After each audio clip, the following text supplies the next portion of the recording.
Welcome. What is up, my peeps?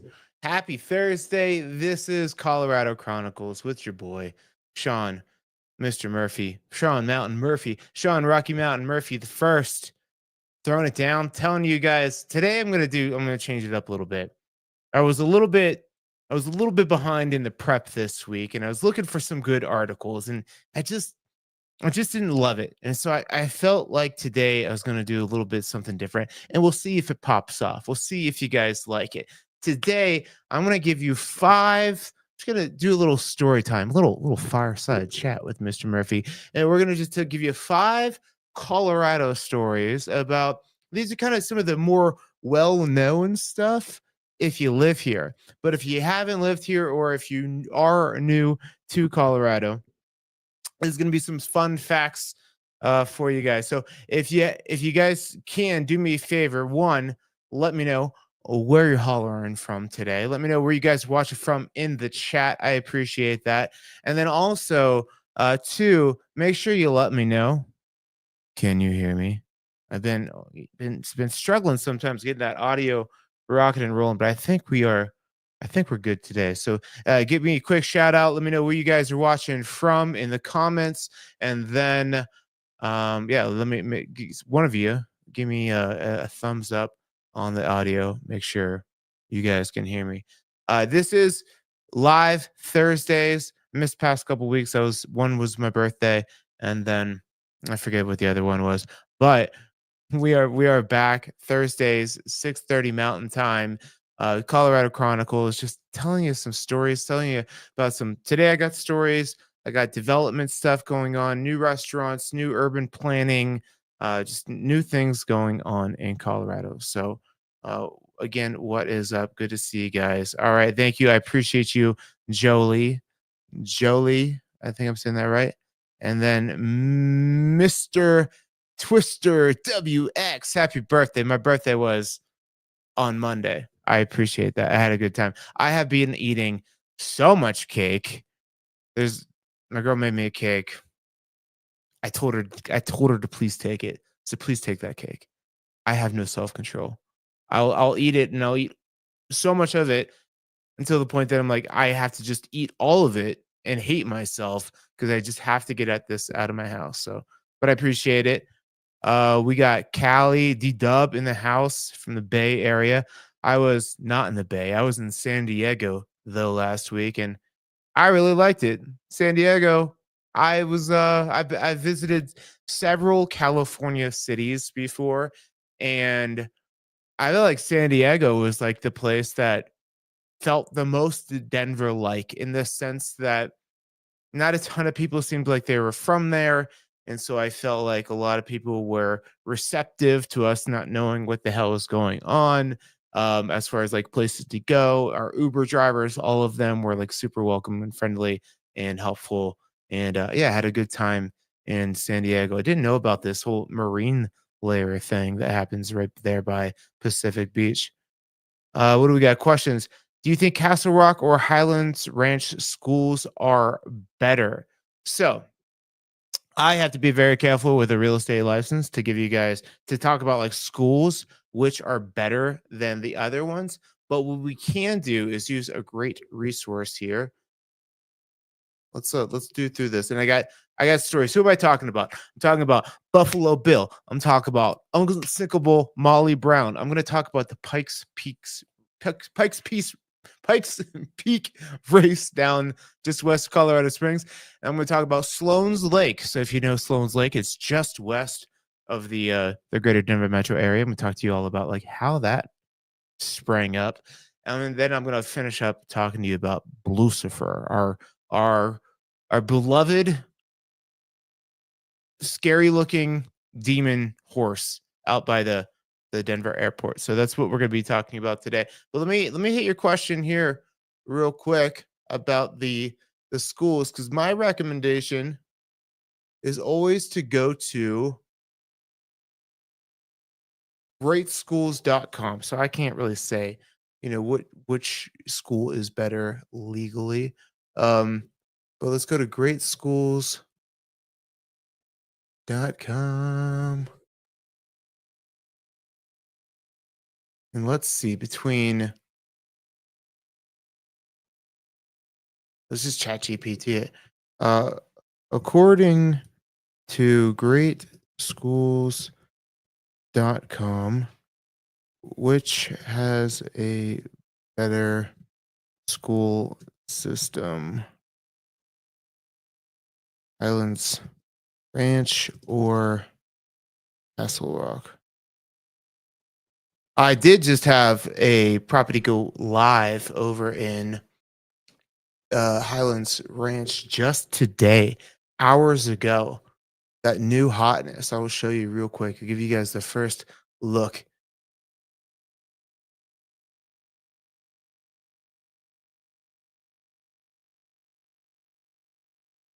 ChatGPT says both Highlands Ranch and Castle Rock are part of the Douglas County RE School District, which recognizes its for high quality education. In Highlands Ranch, top rated schools include Rock Canyon High School, received a 10 out of 10 rating. Oh, dang. Then that's according to greatschools.com. In Castle Rock, Castle View High School is a notable institution, performing above average compared to other public schools and charter schools in Colorado with an 8 to 10 rating. I'd say overall both communities are sought after for good school systems. So not only the education aspect, but other activities, sports, and stuff like that. So that is that. Let's get into our first. I was going to show you guys my new listing. I'll show you at the end. I don't want to bore you with that if I remember. All right, first, let's talk about our first story of the night. We're going to talk about your boy, Buffalo Bill, formerly known as William Frederick Cody. Um, he's very well known in Colorado for what he did as far as settling the area and his showmanship. What I like about this is he is a badass. They don't make him like they used to. Born in February 26th, 1846 over in Iowa. His first job, my first job was at 9 years old. This was lemon shakes. Don't make it weird. Shaking lemon shakes at the car shows at the Canfield Fairgrounds in Ohio. That was my first job. I was adorable shaking those shakes, making that dollar for that school clothes money. But William Cody, his was a little bit more badass. So Williams Cody's first job at 15, was a Pony Express rider delivering mail across vast and often perilous terrains. Then, during the Civil War, he served as a soldier for the Union. After the war, he was employed as a scout for the U.S. Army during the Indian Wars, and he earned his name. He earned his name by busting caps in all those buffaloes. According to this resource here, Wikipedia, he was basically mowing down buffalo for the railroad workers that were building the railroads. Now he knocked down 4,000 buffalo between 1867 and 1868, and that is how he got his name. Now, I hear the buffalo are not very smart, and they're easy to shoot, and they're big targets. So I'm not trying to diminish what he did, but I mean, they're big, docile animals. And from what I've heard, they will, if you shoot, you could shoot the one standing right next to him, and they just freeze because they don't understand what happened, and they can't, if they can't see you, they're not gonna move or run. That's what I've heard.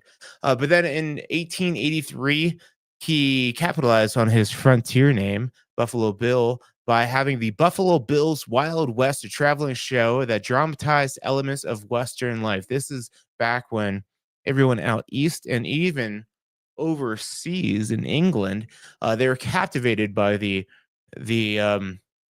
cowboys and Indians that we had, the era that we had, and so they would do like just Indian cowboys and Indian stage fights. They would do um, so all kinds of things about Indian culture, cowboy culture, and that was a very big to do.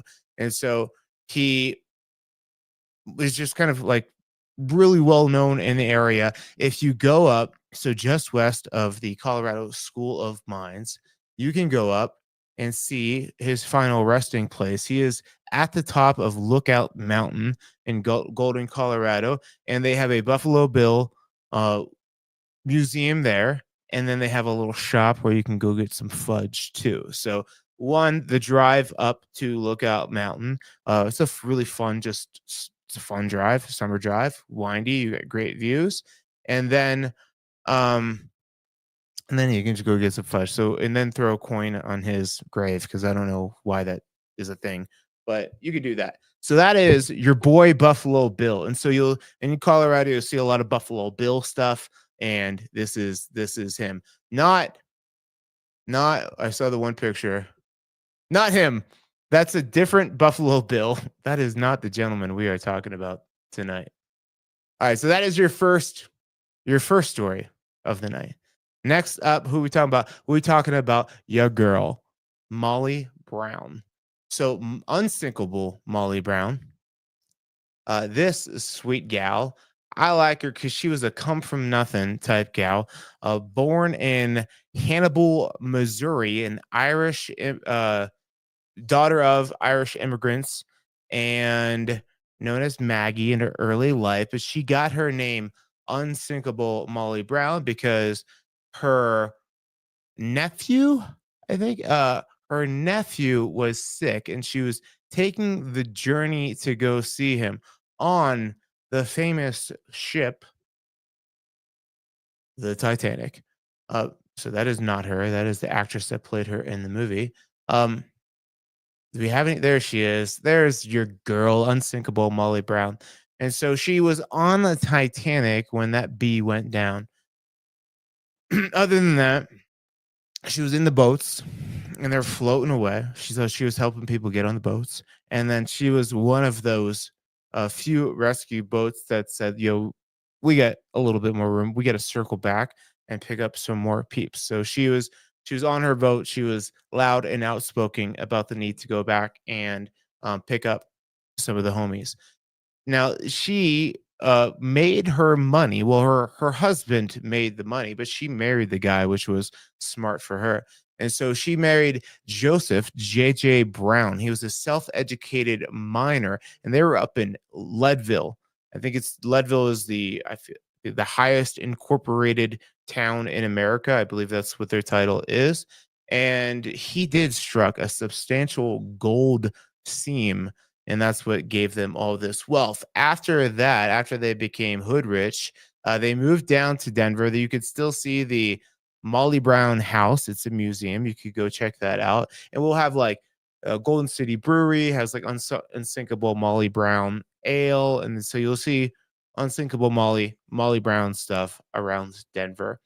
But they moved down to Denver, and what I like about it is, well, I didn't like this, but the aristocrats, the highfalutin folk that were already down in Denver, they didn't like her. They didn't like her new money, and they didn't like that she was Irish and Roman Catholic and all this stuff. So they didn't invite her to the parties. So legend has it, she did like the Great Gatsby stuff. She started throwing the bangers, and everyone that was a part of the what was this group called? The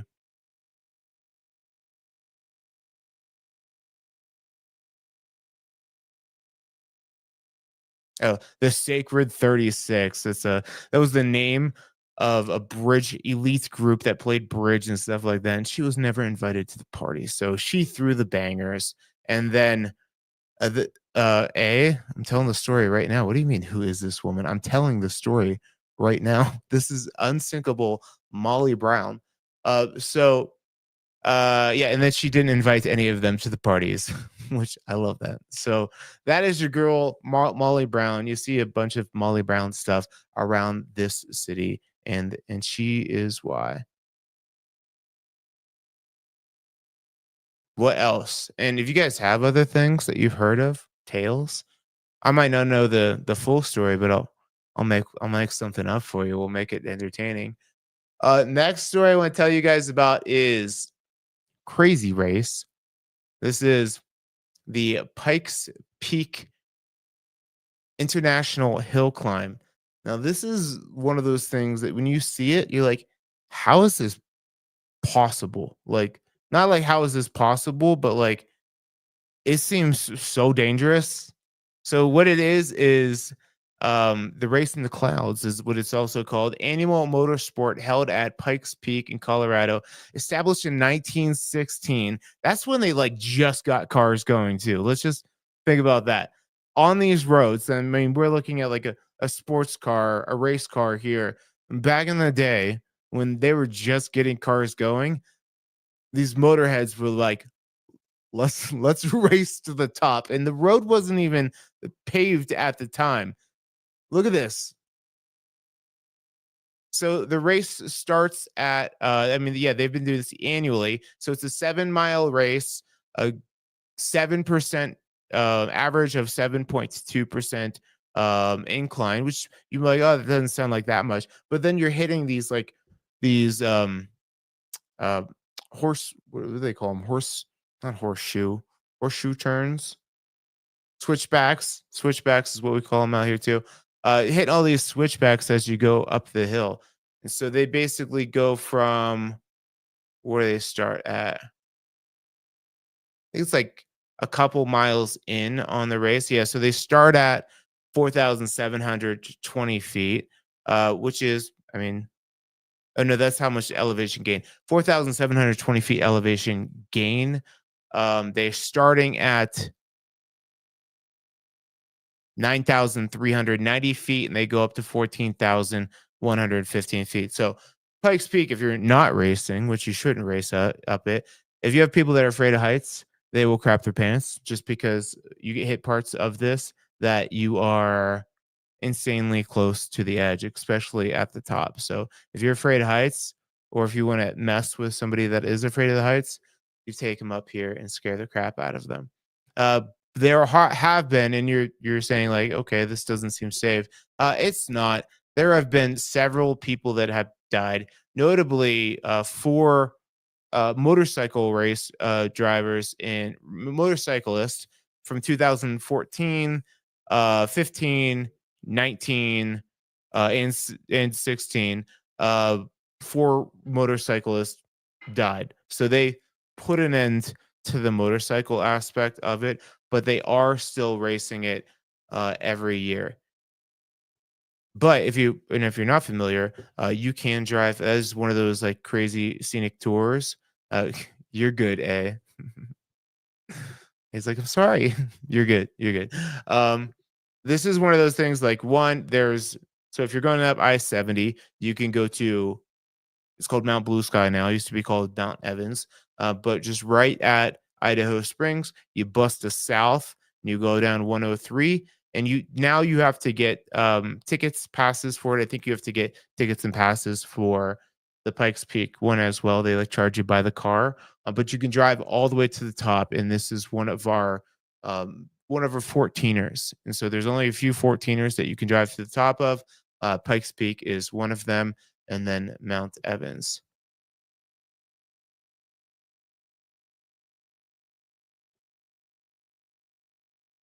Boom. I'm just going to see when it is this year for you. The 103rd running of the Broadmoor Pikes Peak International Hill Climb, presented by the Gran Turismo, is scheduled for June 22nd, 2025. And race time, so the fastest time up it is, which is crazy because again, it's a 7 mile course. So 7 minutes and 57 seconds, set in 2018, driving an all electric Volkswagen. Oh, that makes sense. And all electric would probably help you just like get that speed up right after the turns. But that's crazy. 7 minutes, 57 seconds. So they're essentially going 60 freaking miles an hour around this crap. Absolutely banana sandwiches. I don't even know what the hell that is. But that's cool. So that is story number 3. Let me know if you guys like this stuff. I like stories sometimes. I told you guys about the Tommy knockers the other week, and I'm like, there's so much cool like stories and events and super unique Colorado crap that happens. And I'm like, let's entice you guys. We'll give you guys a little bit of the seasoning that makes being in Colorado so damn tasty. All right, next up, let me tell you about our. Now, if you've flown in here, when you're coming in, you have to tell us where you're watching from. So throw that in the chat.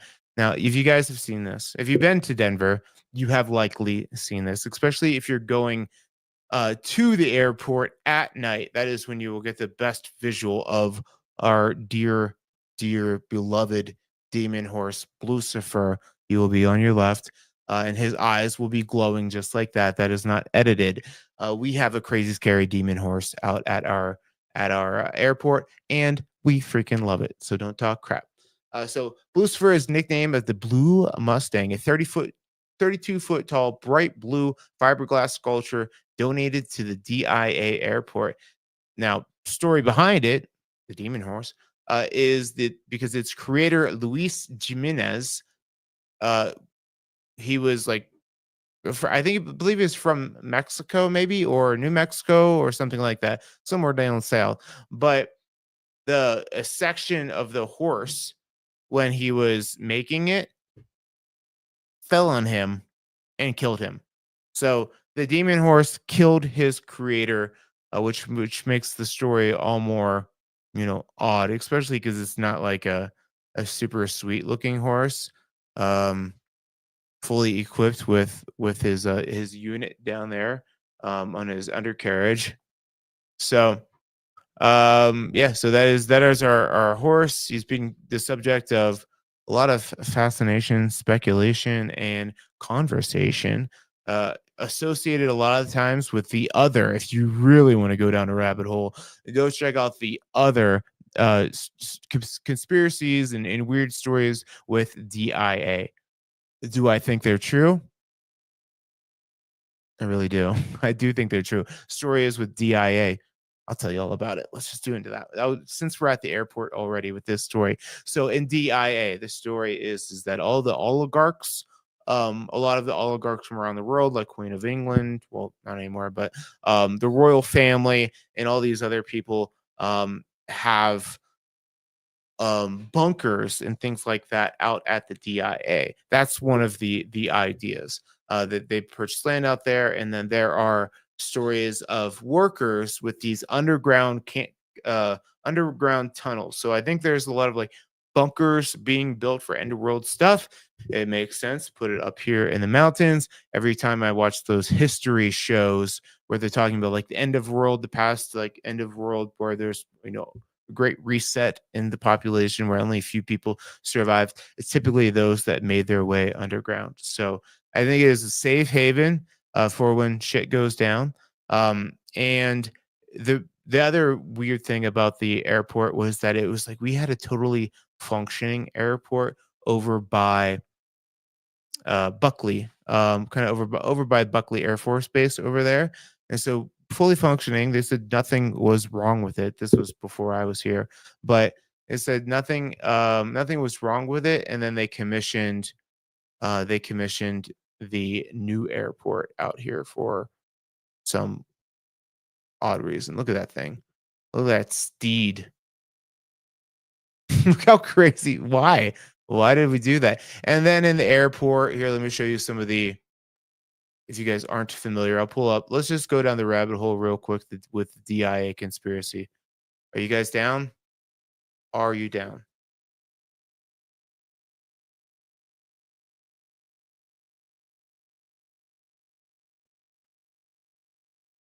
Well, I'm just gonna take it that you are down based on who's still watching, and if you guys all leave. Heck yes. All right, I got one heck yes.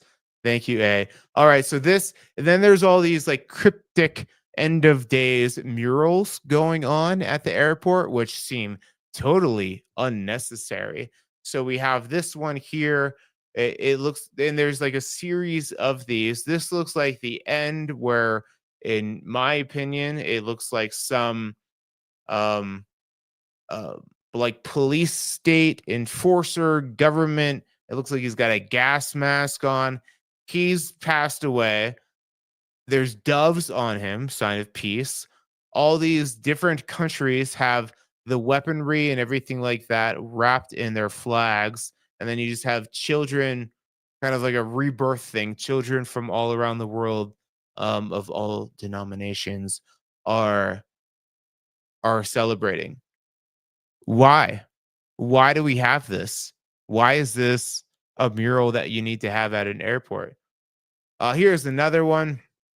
See if I can zoom in on this one.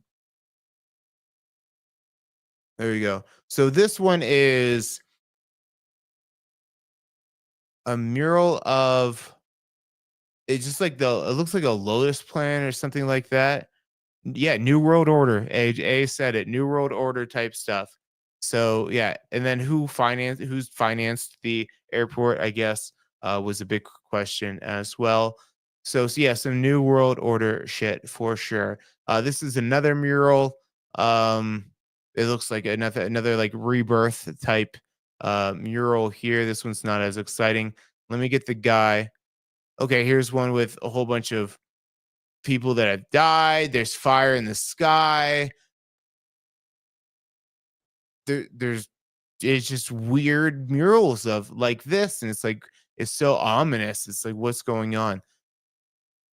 Where is I haven't ever seen that one. Oh, here's the other crazy one. So that same guy that was in that first mural with the gas mask on, there's this image of like a horrible city, like a trail of tears, essentially. Everybody crying. She's got a dead baby in her arm. Looks like some other people that look deceased with bricks and rubble around them. And then him stabbing the freaking dove. Why was this commissioned to? Yeah, D Dub. Super strange. If you want to go down a rabbit hole, go ahead and check this one out. So along with this, they also have. Let me see if there's any more. There it is again. Just so weird. So the other story is that some of the workers that came up and it talked about um the work that they did in these tunnels. They said they would go down like an elevator shaft that went many stories deep into the earth. So it went down into the earth, and they said on some of these levels were also like cages. A says there's also a plaque that states that Denver is supposed to be a new capital of the U.S. after the catastrophe. Oh, I didn't know that. Let me see if I could find that.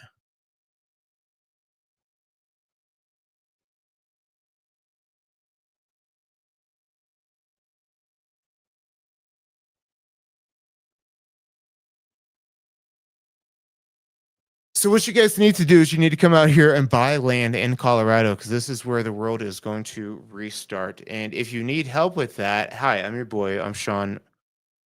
Yes, he has that work, Murphy, and I can help you find your perfect place in Colorado.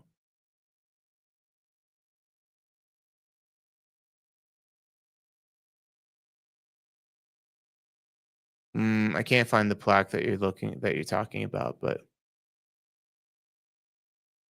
yes, Granby Bulldozer. I forget exactly how that one goes. It was, gosh, it was something about he was a business owner and something with the zoning, something with the local government or board for his area wasn't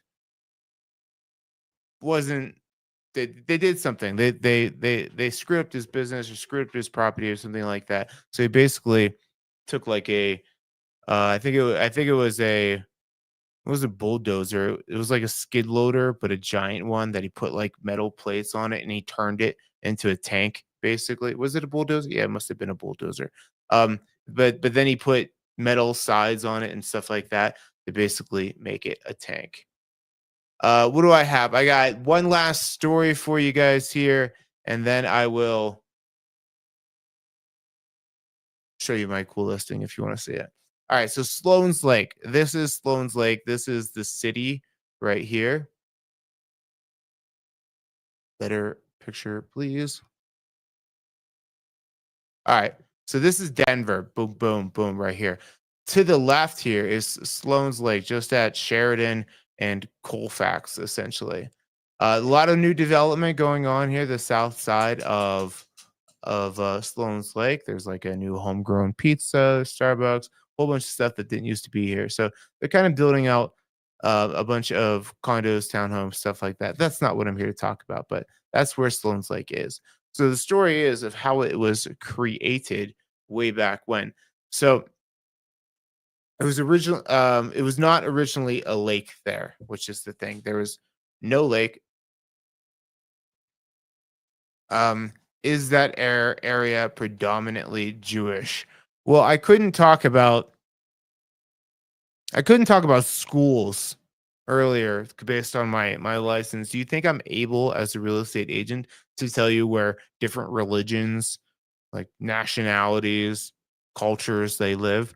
No, we you can't be doing that stuff. So I can't tell you that. Um, but I can tell you about Sloan Lake.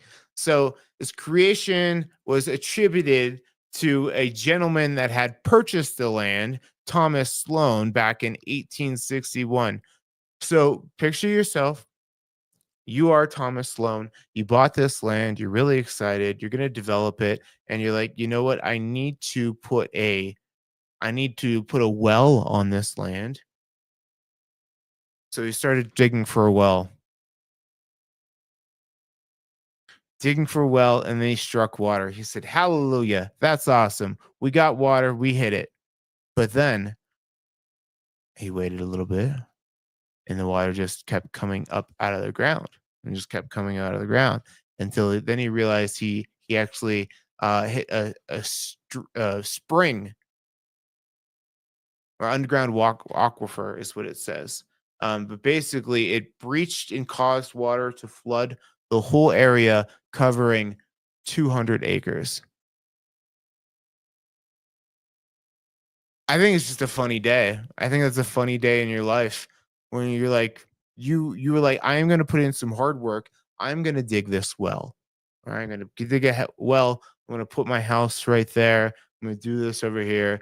And then all of a sudden, now you have a lake. You have 200 acres of lake.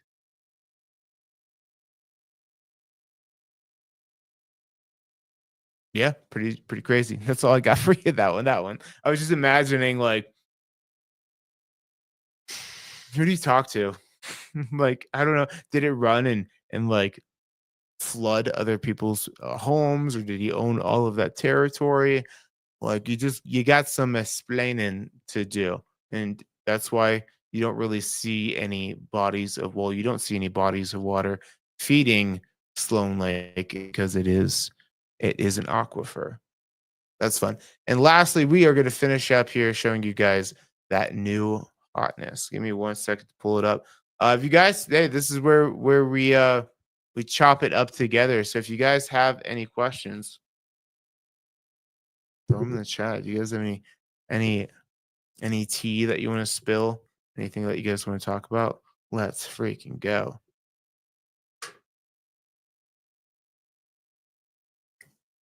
Okay.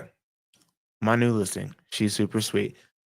Ladies, welcome to. I gotta look at the address. I forget the name. 1104 Fieldstone Place. A lovely 3 bedroom, 3 bath, 2,404 square footer over in Highlands Ranch. Great location over here. You are right by Dad Clark Road, but you are not on it. You are right by 470, but you are far back enough that you will not hear it. You have a corner lot over here. Boom, corner lot, looking sexy on a quiet street. This isn't the main loop through here. So you're kind of tucked away. And you have an oversized backyard over 10,000 square feet. You go right here to Northridge. You come over here, you got all kinds of um restaurants, things like that, lazy dogs over there. Or you go down the road a little bit to town center, or you just go across the highway over to one of Highlands Ranch, many renowned. Oh, you guys can't even see the freaking map because it's I have the way I have it set up. It's in a good location. We'll just show you the pictures. Boom, corner lot right here, looking great. Nice hardwood floors, super clean, plantation shutters, updated kitchen, looking great, flows right out to your backyard. The oversized backyard. And then what I like about this house compared to other Highlands Ranch homes is because sometimes there's a lot of two-story homes in Highlands Ranch, and it kind of like kills the background if you have a nice two-story home, but then all your neighbors can just like look down into your backyard. You don't have any privacy. You don't have any privacy. So this one being on an end lot and you got a couple trees back there, I think it's a pretty sweet setup and unique for Highlands Ranch. This is down like 4 stairs. So not only do you have a patio out back, but you do have a walkout basement as well with gas fireplace. There's the primary, 5-piece primary ensuite in there. I lied. No, 4 pieces. There's the primary bath, bedroom one, bedroom two, and then I'll show you guys the backyard. There's big unfinished basement, essentially a blank canvas for all your hopes, goals, dreams, desires. Those are high ceilings. So if you and it's already got an egress window. So if you want to get shredded like lettuce and cabbage and put an awesome gym down there, you can. If you want to turn it into a sweet theater room, go for it. Tons of space. Backyard, Trex deck, awesome, oversized, like I said.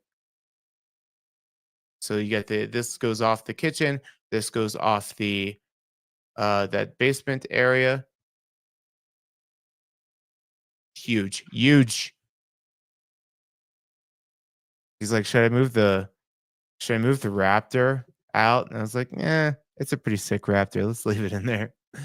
So it is available. It is live today, and I'll be there on Saturday from 11 to 2 for an open house. So if you guys want to come through it out and say what's up, high five, let's do the things.